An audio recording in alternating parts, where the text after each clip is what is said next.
and welcome to another episode of the Skin and Soul podcast. I'm your host, Emily Fouts, and in today's episode, I'm going to be talking about age prevention. So, things that you can do in your daily life to slow down the signs of aging.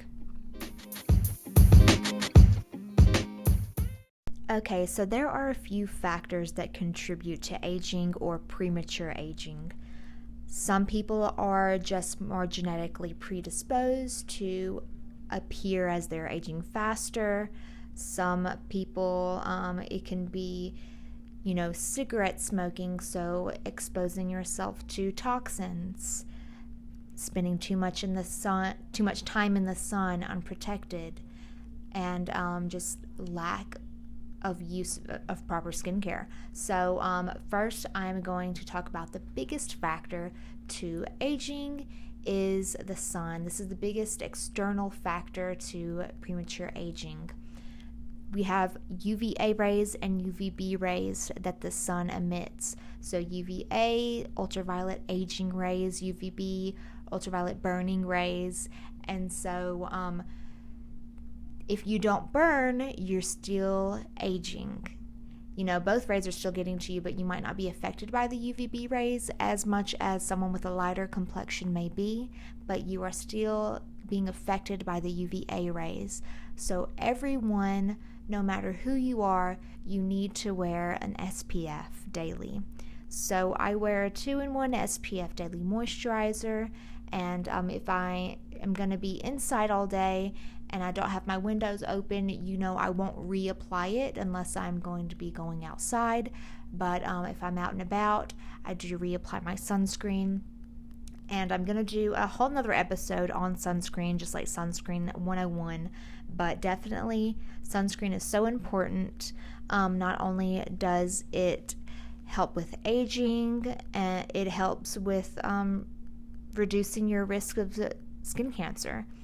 So besides that, you also want to limit your exposure to certain toxins and chemicals.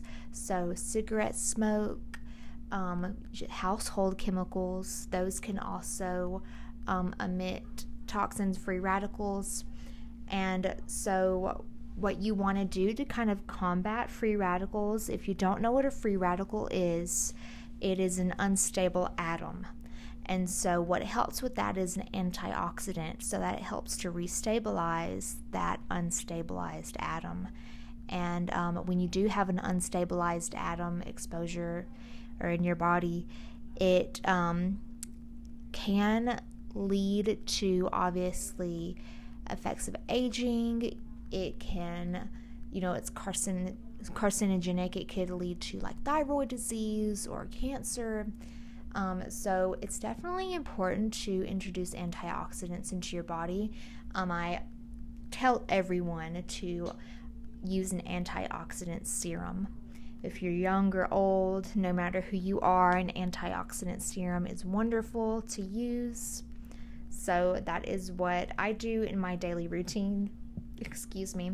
Not only in your skincare are antioxidants beneficial, but in your food as well. So if you follow my Instagram, Emily the LE, you will see in my skincare tips or my skincare tips highlight, I have some common foods that you may or may not know are rich in vitamin C and that are rich in antioxidants. And if you're really interested in it, you can kind of do your own research to see what foods you may like that you want to introduce more frequently into your diet.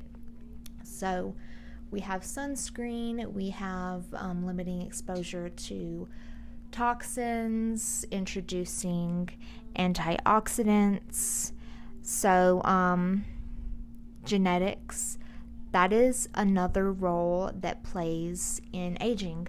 So I don't know if you've ever heard the term black don't crack. So people that have a darker skin tone, so they are genetically predisposed to have a bit more collagen. So that is kind of where that term came from.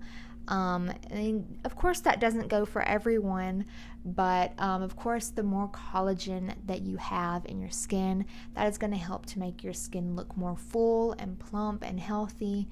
And so you can, as we age, we start to lose the ability to produce collagen. So we have collagen depletion, and what you can do is you can do collagen induction therapy. And so one of my favorite ways of doing collagen induction therapy is microneedling. So if you're noticing that your face isn't looking as full as it used to be, or you're just wanting to take preventative age measures, you can get microneedling treatments done. And this is not as scary as it sounds, but it does take about, as well with the chemical peel or any type of resurfacing treatment, it usually takes up to about 3 months at least to see your full effects from that treatment. But that is a wonderful form of therapy for that. And then also proper skincare, making sure that your skin is, you're introducing peptides, lipids, ceramides. You are keeping your skin hydrated, and then you're also keeping your skin exfoliated. As we age, our skin cell rejuvenation rate slows down. Normally it's 28 days, and then as we age, as we get over the age of 25, it starts to slow down. So then you kind of need to assist your skin more frequently to get that cell turnover and introduce those healthy cells to form. So a retinol is wonderful for that, and then also like a routine enzyme or alpha hydroxy acid mask can be great. So you want to make sure that you're on top of that. And I could go over ingredients all day long, but the ones that I mentioned are really great. Peptides, retinol, making sure that you have humectants and emollients in your routine as you age and get older, because typically your skin does start to get a little bit more dry. So just make sure that you're talking with an esthetician, or you're knowledgeable, taking those preventative steps to make sure that your skin doesn't miss out on anything. Because really one of the best things that we can do instead of fixing the aftermath is take care of it and prevent it from happening before. You know what I mean? And that's why I encourage people to wear sunscreen, because hyperpigmentation is in layers. Just because you can't see it doesn't mean it's there. It will surface over time. And so if you're not wearing sunscreen all through your 20s, and it's fine because you look great, once you hit your 30s and 40s, that shit's going to pop up. So you need to wear SPF so you can look the youngest in your friend group, I don't know, some people might say it's like vanity, but it's obviously my passion, and so I want my skin to look great. It is something that I do take pride in, but I care more about my skin than I do my hair, honestly. But those are some key things that you can do to make sure that you are taking age prevention seriously. Of course, there are some other things that you can do. You can do Botox, but as well, that is also a preventative measure.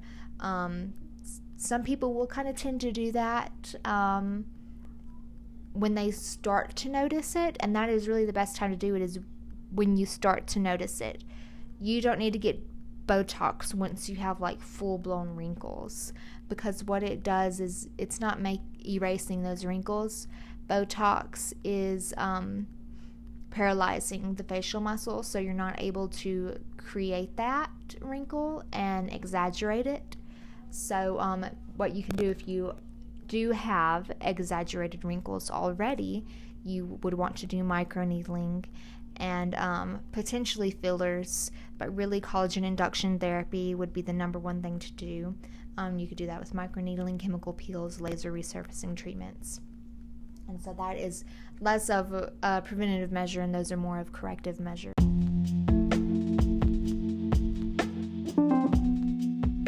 So if you guys made it this far, thank you so much for listening. I will see you guys next Monday, 8 a.m. Mountain Standard Time for another episode.